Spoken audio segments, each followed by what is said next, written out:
Good morning.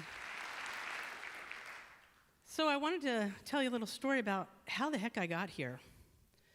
Two members, I'll give you a shout out in case you're watching, Leslie Wolford and Amy Burdick, used to say, hey, want to go to Christmas service? I was like, oh yeah, candles, I like it.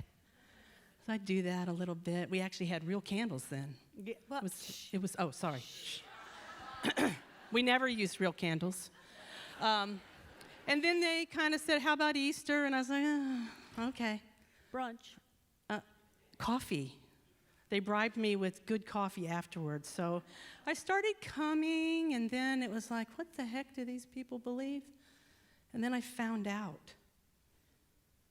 And you had me hooked on this message that I actually believed when I was 11, much to the dismay of some people around me. So here I am. And God has asked me to show up.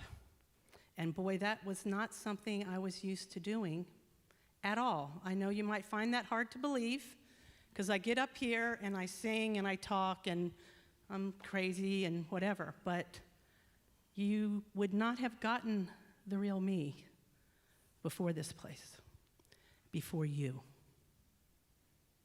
It would look like it. You would think I was completely present with you, but I was not.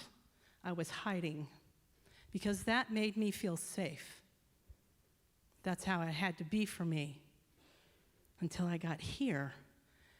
And things started to change, and God kept saying, just trust me. It'll be okay. And boy, that promise has paid off and paid off and paid off. But it paid off because I said, all right, I'll trust you a little more this time. I joined the choir. I grew up singing because I had to, Baptist preacher's kid. But I loved the singing, but I hated where I was. So I got here and I was like, wow, that choir rocks. And so I showed up, but I hid even in the choir. I would sing like this. Nobody can hear me next to me, but I'm in the choir and I'm singing. Really? And then the first performance, I shared this first service, and it's hilarious. My first service, I'm standing in like 75 people. Jonathan is singing Bridge Over Troubled Waters, and I'm like this.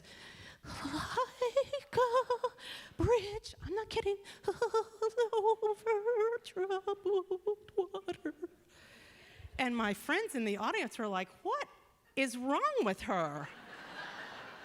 Like she's having some kind of a stroke or something.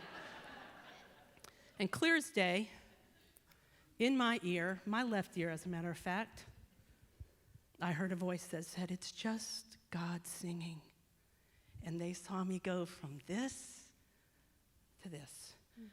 Now, I was still petrified, but that left. And I kept showing up in choir, and I still would sing like this around other people. Eric would look at me in rehearsal, you know, I was going to pull you out. I'd be like, oh, no, don't look him in the eye. Nope. Nope, like the silverback, don't look him in the eye. So in 2006, I got the blessing to sing for my grandmother's funeral with my sisters. Because I got there, my mom had volunteered me. But I didn't say no, because I was beginning to trust God. And to trust that I could show up and it wouldn't hurt and it wouldn't be scary. And so I started singing a little more, and my first line in a solo was, you don't want to hear it, it was bad. Because I was still petrified, but I showed up, and I keep showing up, and I used to think it was the teaching that we have here that healed me, but it's not, it's you. It's you, all of you. It's this teaching reflected back to me through you, through your love. And I was able to get on this platform and trust you all, and trust my God. And then I got practitioner. I'm like, where is this happening? This is not me. And it's like, yes, it is, honey. Yes, it is. There's a little church near me in West Seattle that has a fabulous banner that says, God is still speaking.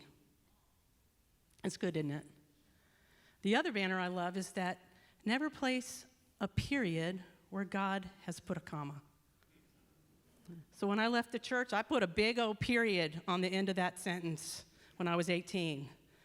But God's like, no, honey, that's a comma. I've got things in store for you if you'll only trust me. And now I'm in ministerial school. Yeah, what? What? That's what I said. What? But it's really because not only have I learned to trust God, I've trusted you. You're important.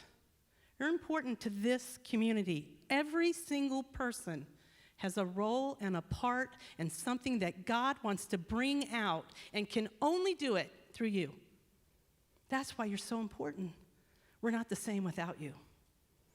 I'm not the same without you. I am forever changed for an invitation to go to a candlelight service of all things. I had a really wonderful moment, and I'll wrap this up, after first service with a woman that came up to me, and she had tears in her eyes. And she said, "You inspire me." And I said, "How?" And she said, "To show up." And we had the most blessed conversation where she agreed to show up somewhere, somehow, this week and to tell me about it. God needs you. God needs us.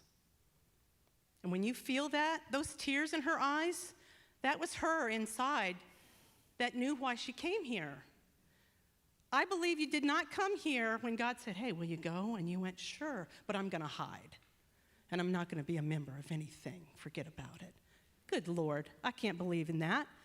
You came here for a reason, and you show up here for a reason. And so I invite you to really play. Come all in. Be with us. Get involved. Be fed and feed others. Thank you.